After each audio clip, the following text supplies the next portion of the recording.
Le conte du lion qui ne savait pas qu'il vivait en permanence avec un auto-saboteur. Un conte de Jacques Salomé. Il était une fois, dans la pleine maturité de sa vie, un lion que j'appellerais Cissé. Ce lion ne savait pas qu'il vivait en permanence avec un auto-saboteur, une sorte de double qui s'était installé confortablement et durablement à l'intérieur de lui. Ce phénomène est plus fréquent qu'on ne l'imagine au royaume des lions. Certains d'entre eux en sont conscients, d'autres pas. Ceux qui sont lucides peuvent reconnaître cette autre partie d'eux-mêmes, qui n'est pas un simple reflet ou un effet miroir, mais l'équivalent d'un clone, d'un jumeau, comme un deuxième moi enquisté en eux. Je les invite d'ailleurs à donner un nom à leur auto-saboteur préféré, pour mieux se différencier, pour ne pas être confondu avec lui et pour pouvoir repérer les agissements de cet intrus. Ainsi ai-je moi-même cohabité de longues années avec mon double que j'avais nommé Arthur, un nom qui sonne comme une fanfare. Arthur était un redoutable saboteur, très consciencieux, qui veillait en permanence sur mes relations et mes activités.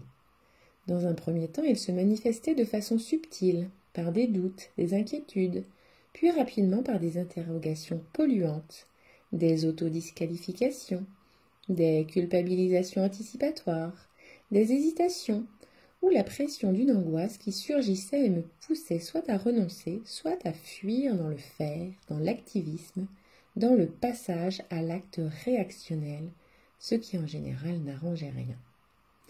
Arthur m'invitait à penser à la place de l'autre, à imaginer pour lui ce qui pourrait se passer si je faisais ceci ou cela.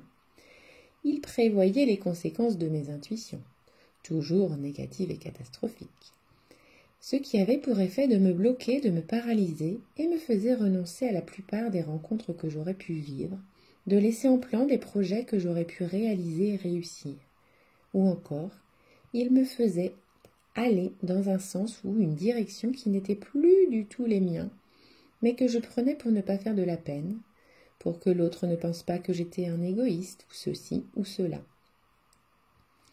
Arthur était ainsi à l'origine d'une redoutable répression imaginaire qui contaminait à tout instant ma vie, et en particulier les moments que j'aurais pu être heureux, les moments où j'aurais pu être heureux, satisfait, comblé.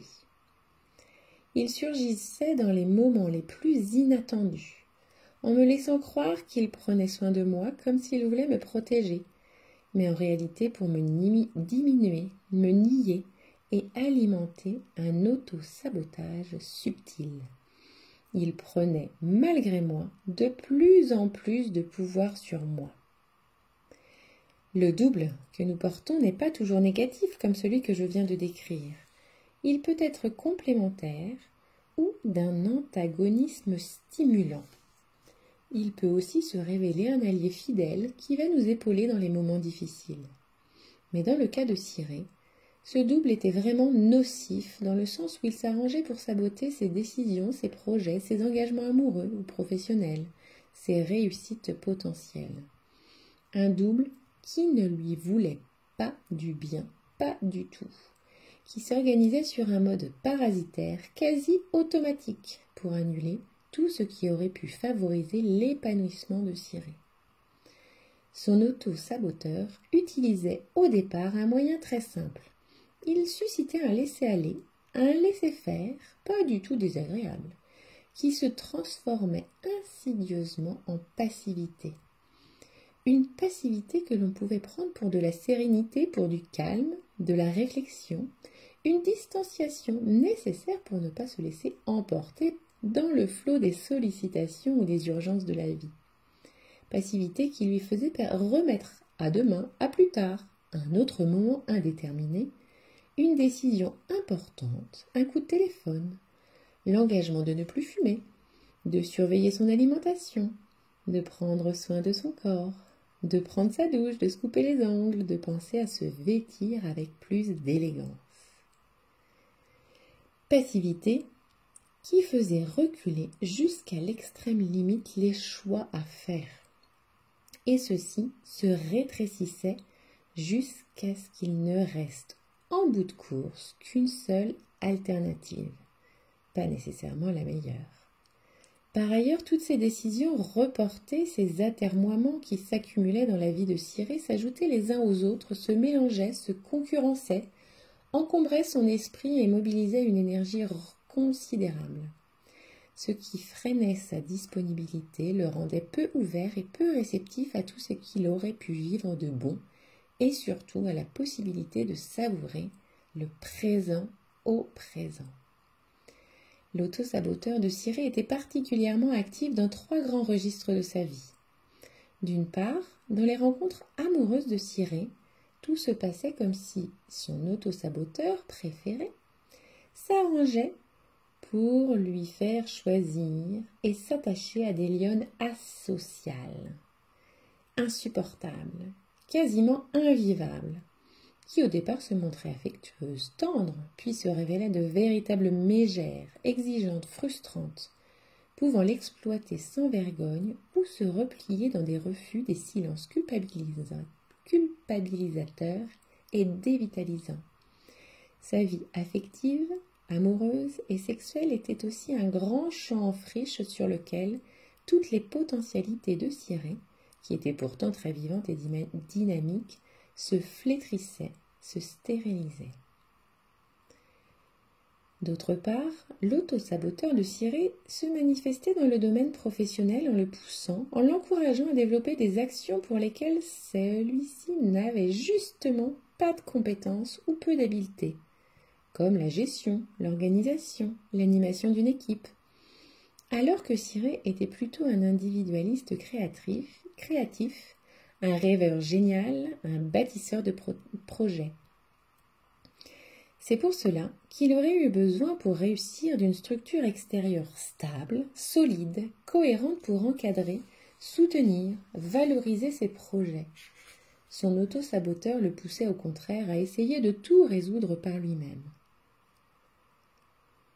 Également dans le domaine social et culturel, Ciré avait une grande sensibilité musicale, c'était un lecteur avisé avec des goûts affirmés vers le beau et l'esthétique.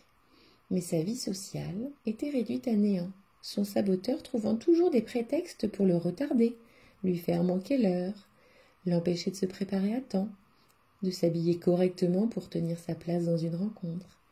Il se laissait facilement définir par les positions de sa compagne, pensant que son acceptation arrangerait les choses, alors que cela était vécu par elle comme une faiblesse, un manque de maturité. Il faut que je vous dise cependant que Ciré avait depuis l'enfance un modèle de référence qui ne l'avait pas beaucoup aidé. Il avait, pourrait-on dire, le malheur d'avoir un père trop puissant. Celui-ci était un lion issu d'un milieu populaire. Parti de très bas, il réussissait tout ce qu'il entreprenait. Non parce qu'il était lui-même extraordinaire ou génial, mais parce qu'il avait une ténacité, une confiance en lui, un enthousiasme pour ce qu'il faisait, qui lui faisait dépasser tous les obstacles, traverser toutes les difficultés, vaincre toutes les oppositions. Ce lion avait une capacité de centration qui le rendait extrêmement performant, capable de conduire plusieurs actions en même temps, d'élaborer et de vivre plusieurs projets de vie dans une même période. Peut-être Ciré devrait-il s'interroger sur le lien, la fidélité qu'il a à l'égard de son géniteur. Peut-être son auto-saboteur lui évite-t-il ainsi de se mesurer à ce père, en l'enfermant dans la croyance que ce serait trop dangereux de réussir, de s'accomplir, de dépasser son père.